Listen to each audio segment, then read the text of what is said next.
What's good? Thank you for joining in another 2 cents, 2 pennies. My podcast. I'm Nino. First of all, let me thank the man upstairs. I done had a very trying day. I can't even lie.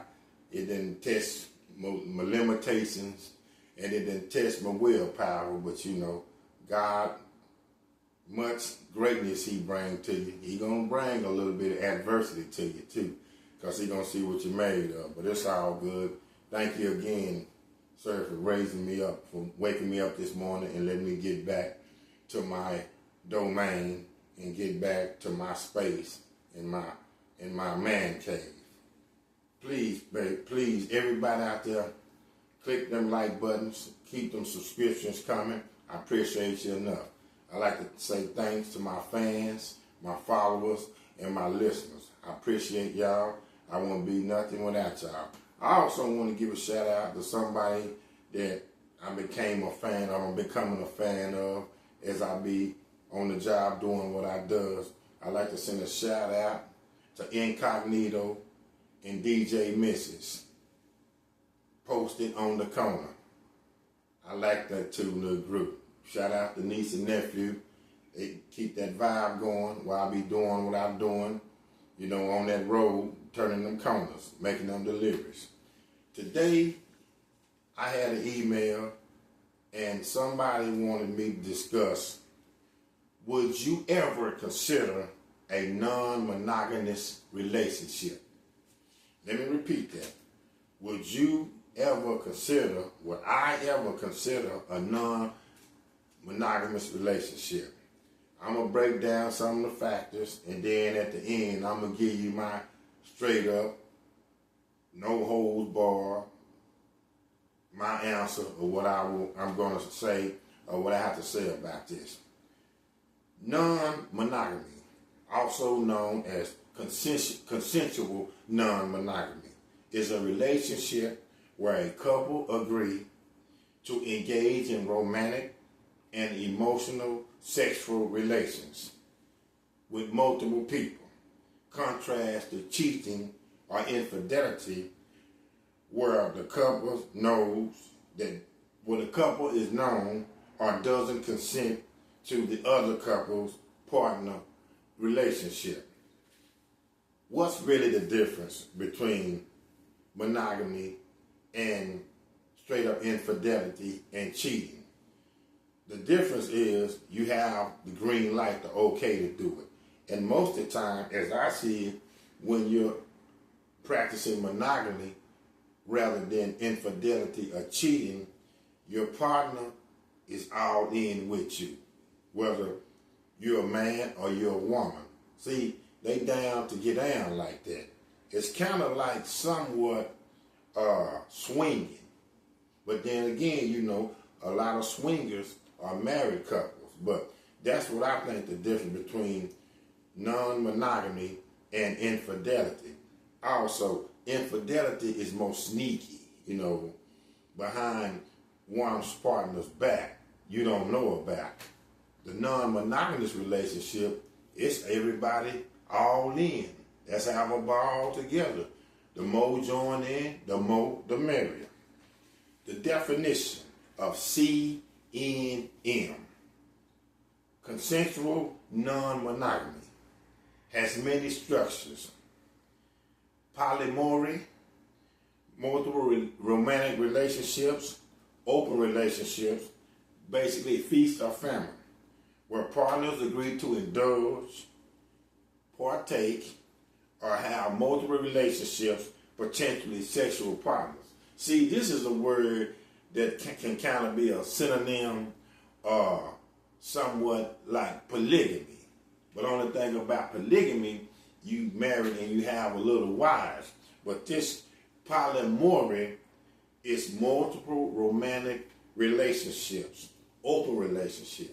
It's feast or famine, much as you want, much as your body can take, much as you can mix it up in the bedroom. But again, it's only a partnership.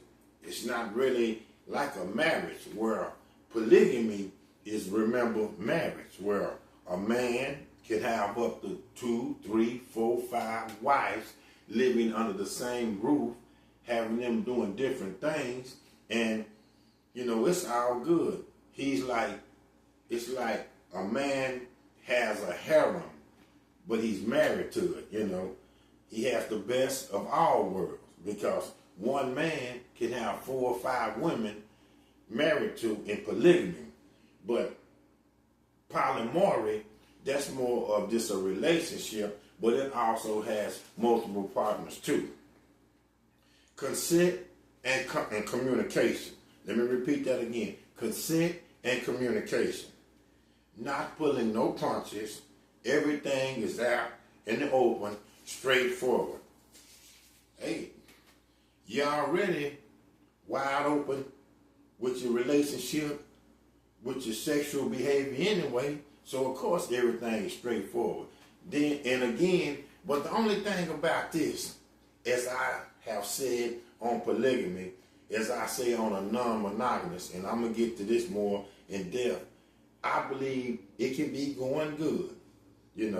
Everybody is aware of what's going on. Nobody is keep on the back burner. So everybody knows what's going on. But soon or later, even though it's all up front and it's out in the open, I guarantee you jealousy, animosity, and drama will brew. Yes, it will brew. Because still that you're okay and you're having multiple partners, and everybody know you're having multiple partners, like you and your lady friend in a relationship is getting down with your homeboy and his lady in a relationship. But again, what if one of the partners that get down, or one of the couples, or say you is putting it to your homeboy girl better than your homeboy did, or your homeboy is putting it to your girl better than you did. See, the emotions gonna get caught up in it. It's no ifs, ands, or buts about it. I guarantee you that. And I know it's supposed to be all good, because everybody is keeping it 100. Nobody's in the blind. Nobody's got blinders put over their face or nothing. But I guarantee you, with any relationship, no matter how it is, it's a relationship. It's relations. Emotions, sooner or later, will begin to form. And once them emotions form, all the rules, all the boundaries, all what we supposed to be cool and chill and keep it clear, it's going to go out the window, I guarantee you. Consent and communication. Communication, which is always key in a relationship, and giving the green light to explicit consent. All parties involved, it's a healthy, successful CNM relationship. Well, that's cool. All parties are involved, and again, you have the green light. You have so much going in. You got nobody is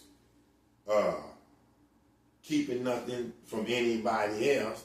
So it's all non-monogamous. So you getting down. But then again, when you have the green light and you have multiple partners and everything, just make sure you always practice and keep everything on a routine, because one slip up can cause maybe ill-advised pregnancy, or maybe something that will come along that will be out of the blue that's not good for the non-monogamous. Because really, non-monogamous and kicking it with all these extra partners and all this openness is supposed to be fun. Me, myself, I would always wonder, when you like to do this, and it's not nothing wrong, because people are freaky, and they have secret thoughts, and they have desires and wants, and they also like exhibitions that they like to try. But myself, like I said, I'm a one-woman man. So saying that, if I got a bad little baddie, and me and her is getting in good, I don't know if I just want to share her with everybody, even though that, say, the other people, partners that's coming in the mix too, they are some attractive people too. But me myself, you know, I like to keep what I got good to myself. But it's not nothing wrong, because a lot of times they are very healthy relationships, non-monogamous. You know, want to explore more options. Sometimes the sex is good in a particular relationship, but they just want to explore something else. You know, like you go out with your girlfriend, and a man go out with his girlfriend, and they getting it in good at the crib, but they want to go out and try maybe a twosome or a threesome. So, you know, a threesome or a foursome, you know, just like that. So, to each his own. Now, I'm not saying nothing wrong with it. Me, myself, I'm just saying I like to keep my little baddie to myself, you know. One woman at a time is enough for me, you know. Basically, it can. One woman at a time, not even two. One woman at a time. Now, if I had one woman and she was bad, and then something would happen, and then we disconnect, and we wasn't no more of a couple, then there's another baddie come along, a bad little female come on, then yeah, I'll jump on that. But for me, one woman at a time. That's just me. Trust and boundaries. Establishing trust, loyalty, and solidarity while involved in relationships by all participants crucial for the well-being of all partners. Well, yeah, because you got to keep this, you know, on the cool, because y'all doing some freaky stuff. And then think about it too like this. If y'all getting down with all this non-monogamous stuff, and y'all kind of going to, you know, somewhat places where it's common to do this, you know, you don't want to just have that all and out. Especially you don't want your business get out to social media where everybody running their mouth. That's the problem with everybody. They want to do their little thing, whether it's good or bad. Then they want to run to the internet, and then they want to, you know, unveil what they do and put it all out there. But then the internet will put them on blast. But yeah, if you're doing your non-monogamous deal and you getting down and you having multiple partners, you don't need to put that out there like that. Because first of all, everybody gonna, I believe, take interest and be wondering why does he or she, or why did this couple in so much of pursuit of a large, a very big body count. You dig what I'm saying? A body count of kicking it with people and having sexual relations with people. So, you know, trust, loyalty, keeping on the cool. You don't need nobody within your little clique or within your little loop or circle, even if it's just two of y'all or if it's about four of y'all that's getting down, you know, doing the non-monogamous thing, running their mouth. Keep your business to yourself. Everything isn't to be told, and everything isn't to be put out there. That's nobody's business but you guys. Keep it on the cool. Psychological impact. CNM can be a very emotional, challenging, and trying. It's very important for individuals to pay steady attention to potential emotional responses, such as jealousy, animosity, low self-esteem, and insecurity. What I was just telling you about that. It can be going good. Man, when y'all sweating and getting down, especially, again, if one couple is putting it out there, performing better than another couple, or say if one dude is kicking it with his girl, but then he goes on and then kind of smash one of the other homeboys' female, and then she might really take a liking to it, because even though they supposed to love each other, you can't control them feelings, you can't control them emotions. So, and then again, what if favoritism comes in the mix? You know, through all this multiple getting down and smashing and having these relations, sexual or whatever, sometimes maybe the men want to choose one certain woman that they dig in the most. You know, like, man, such and such is hot and fine, you know, I want to knock her out first. And then the other dude be like, then I want to knock her out. Then the other dude be like, I want to knock her off. You know, but still, there's some ladies in the mix. And you know, ladies get real jealous and competitive, as I always say, against each other. So if you have favoritism of one nice dime piece and one bad dime piece of female in the mix that everybody want to knock off, but it's a surrounding of females, you know, in the whole clique or in the mix, the mother female like, well, what's wrong with me? You know, I ain't got it going on. I'm not her. You know, what about me? See, that jealous and that animosity will come. You know, and then some of them will feel like you low self-esteem. Maybe a couple of females in the clique, some of them is thick, which is cool, you know, thick and fine, but still got a shape. Then some of them is slim, thick. Some of them is slim and fine.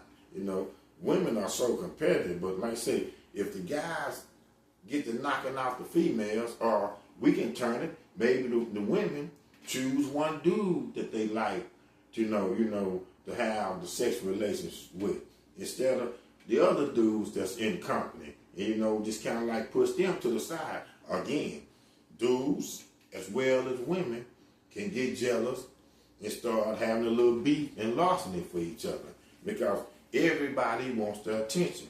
And when everybody's not getting the attention that they justly deserve, and then it's going to be a problem. Community and support. Finding or searching out a band or community of people who know, are comfortable, and totally understand the study and practice of CNM can be beneficial. Well, you can't just move in any neighborhood, or you can't just be in a neighborhood and got all this going on and people will accept it. Birds of a feather flock together. You dig what I'm saying? So I think it would be beneficial that if you are steady pushing CNM out there, you need to be around a band of people that push CNM. You need to be around people that cool with this, used to this. Because if you're not, you do it, and then you're in a neighborhood that's not, you know, want to roll that way, but then you go and try to propose or like, let's meet. You want to go out and meet other people in the neighborhood or other couples, and then you propose CNM to them, but they're not with it, they're going to feel a little awkward. They're going to feel like, what is going on? You know, they might even think you're kind of too freaky or some real kind of creepy people, because a lot of times, you know, these non-monogamous, such as polygamy things, people are cool with it, but a lot of times people think people are too freaky. You know, people be like, man, what's going on? Why would they explore things like that? It's too much going around. You know, then they also will see that there can be steps to possibly infidelity and cheating. So definitely, if you're going to practice CNM, you need to get around a band of people, a neighborhood, a community. You need to be around a vast majority that roll that way. CNM is not legally accepted or recognized the same way as a monogamous marriage, which means legal protections, boundaries, and rights aren't in the same way. Because when you CNM is monogamous, you're in a relationship. Polygamy is a marriage, and you have boundaries. I know that this man has 4 or 5 women living with him, but they are legally his wives. Not wife, wives, plural, W-I-V-E-S. That's his wives.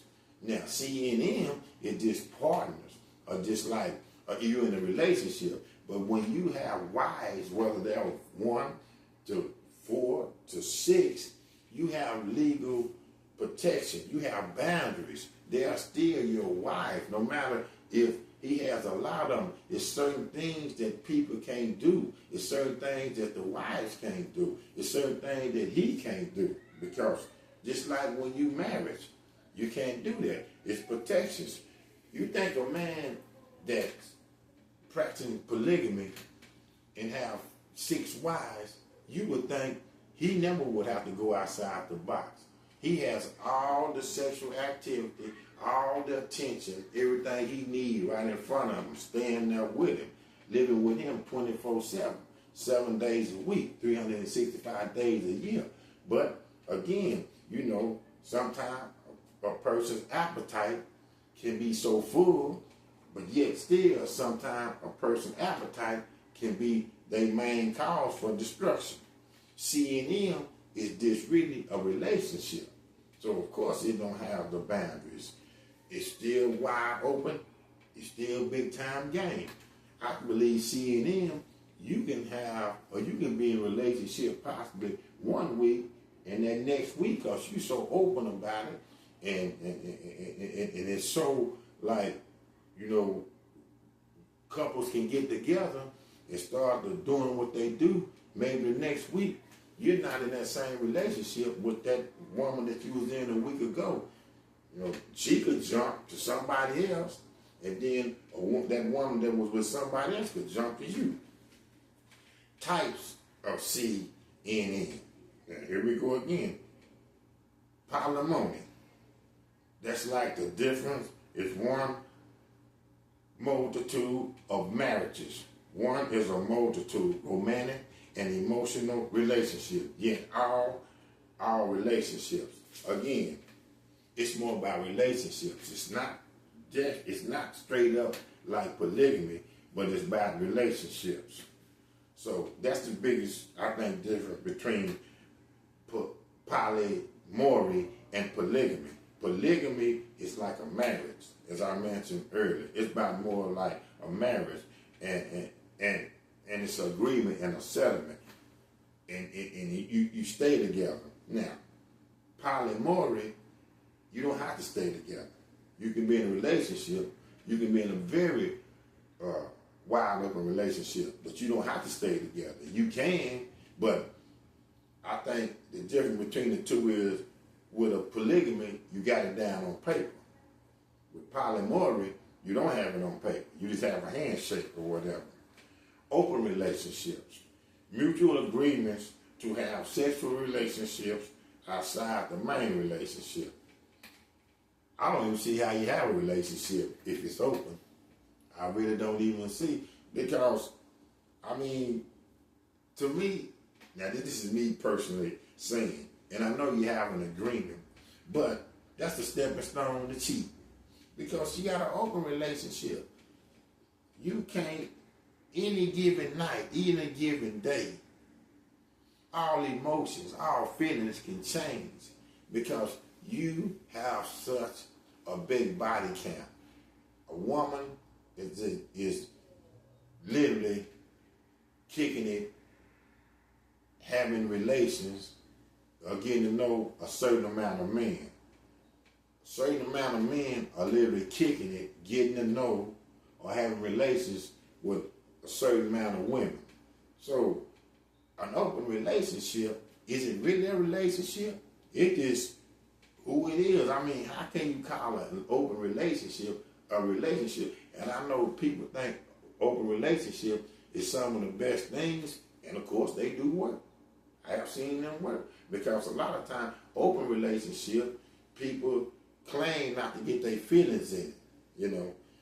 They keep it more player, but as I always say, with a relationship, sooner or later, some feelings are gonna get into it. Sooner or later, them emotions gonna start to boiling, and when you know them emotions start boiling, then we supposed to be wide open with this. We supposed to be free with this. You don't supposed to get hot about this. You don't supposed to get emotional about that.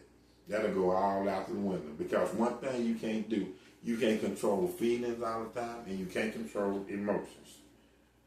That's definitely what you can do. Triad or quad relationship, that's 3 to 4 by committee in a non-monogamous relationship, which unfoldment a consensual, explicit relationship. again, triad and a quad relationship. That's 3 to 4 by committee, by unfoldment, which means development, a consensual, explicit relationship. You have 3, 4, 5, 6. You have many partners. So it's going to get to going on. You will have many partners, a lot of emotions. You know, the ship can tip. The ship can tip.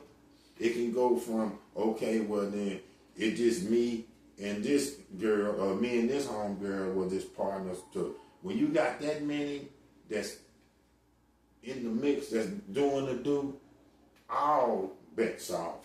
Everything is wide open. You don't know what's going to go on because it's a lot of people. It's a lot of relationships. 3 to 4 in committee. Okay, so that's what, then you add another 3 to 4 in committee. Man, we got a bordello up in here.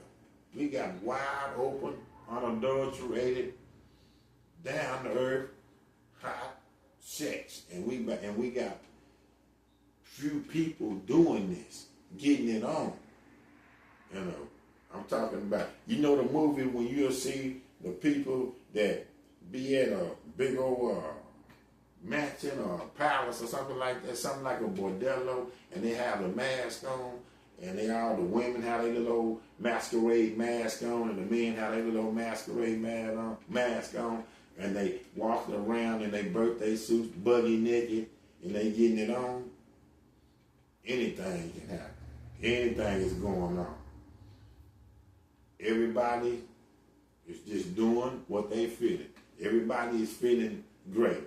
Everybody, nothing is being held back. What goes on there, gonna keep going on there. But now, to my question of a non-monogamous relationship, no, again, as I was saying, I'm too much on what I have. I don't like to share. I'm a cool dude, and some things is okay. And I know a lot of people like to get non-monogamous. A lot of people like to deal in polygamy. But I'm a person like this. If I get me, again, a down, nice baddie, and she's straight, that's all I need. I just need one at a time. I don't need to be jumping in and out of guts at one time. Let me handle this one and see where this goes. And then if we break up, on to the next one. And then if something happens to that one, and then we break up, on to the next one. But I'm not trying to be jumping 2 or 3, 3 and 4, 4 and 5 at one time. Because a lot of crazy stuff can go on, you know. But a lot of people love to get down that way. A lot of people love and have aspirations of non-monogamous relationships. So that's telling me right there, you really don't want a relationship. You just want to have wide open, hot sex with free people that anybody comes your way. You can't break it down and show commitment and devotion to one person. And I'm not knocking this. It's just my point. Because to each his own. People do what they want. But you can't break it down and have devotion for one person because you too much out there. You too much out there want to hit everything or want to have a relationship, or at least want to try sexual relationships with everything that comes your way, good or bad. And remember, cool as it is to do this with the non-monogamous that been said, or the polygamy, also, it's also been said, you don't try everything. That's why I don't. I don't try anything by no means. Would you ever consider a non-monogamous relationship? Me personally, no. If you people out there want to do that, that's cool with y'all. I only can speak for Nino. But me personally, not a day in my life. I'm down with one at a time, see where that goes. Because I see it like this. Us as men, there's so many women out here I can take my time to get to them one at a time. I don't have to have, what is that ratio, 7 to 1 or 8 to 1? I don't have to have all 8 of them at one time dealing with me. I don't have to have that right then and there. That's too much for me. I'm not going to even lie. I'm going to be a man about it. And I'm a straight up, masculine, I believe, strong man. But 8 women at one time, for me, no, that's too much. I don't even want it. Give me one, and let me go from there. Would you ever consider a non-monogamous relationship? Me personally, no. 2 pennies, 2 cents, my podcast. I'm Nino. Thank you.